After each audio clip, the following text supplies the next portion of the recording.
हाय, मैं आपको एक कहानी सुनाती हूँ ओवर थिंकिंग के ऊपर। सो ओशो ने एक बहुत ही अच्छी बात कही है ओवर थिंकिंग के ऊपर। एक बार क्या हुआ था, वो लोग ट्रेन में ट्रैवल कर रहे थे, तो उनके साथ एक आदमी बैठा था। तो उसने ओशो से पूछा कि सर टाइम क्या हुआ है।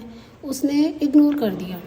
फिर दोबारा उसने पूछा सर टाइम क्या हुआ है। फिर उसने दोबारा इग्नोर कर दिया। तो उस बंदे ने सोचा कि यार इनको सुनाई भी दे रहा है, कि पहले उसको लगा कि इनको सुनाई नहीं दे रहा है, तो उसने दोबारा पूछा। फिर उसको लगा ये सुनाई भी दे रहा है, फिर भी मुझे इग्नोर कर रहा है। फिर उसने तीसरी बार पूछा कि अंकल टाइम क्या हुआ है। फिर भी उन्होंने इग्नोर कर दिया। फिर चौथी बार पूछा कि देखो कि अंकल आपको सुनाई भी दे रहा है कि मैं आपसे टाइम पूछ रहा हूँ, आप मुझे इग्नोर किए जा रहे हैं।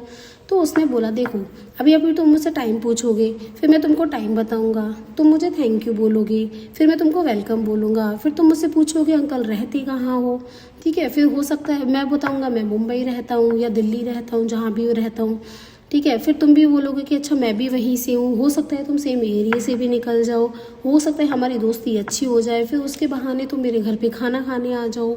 खाना खाने आने के बहाने मेरी तुम्हारी उम्र की ही मेरी एक लड़की है, ठीक है।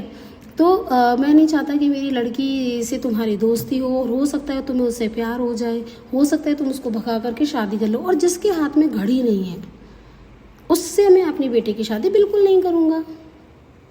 तो ओशो पूरी कहानी में केवल इतनी सी चीज़ कहना चाह रहा है कि जो ओवर थिंकिंग है, जो हम लोग ओवर थिंकिंग कर रहे हैं, शायद हम लोग समटाइम्स ऐसी बातें भी सोच लेते हैं जो हमारी लाइफ में एग्जिस्ट भी नहीं करती हैं, राइट। कुछ ऐसे चीज़ें जो हम छोटी सी बात को इतना बड़ा चढ़ा करके सोच लेते हैं, जिससे रिश्ते भी ख़राब होते हैं, जिससे बहुत सारी चीज़ें होती हैं।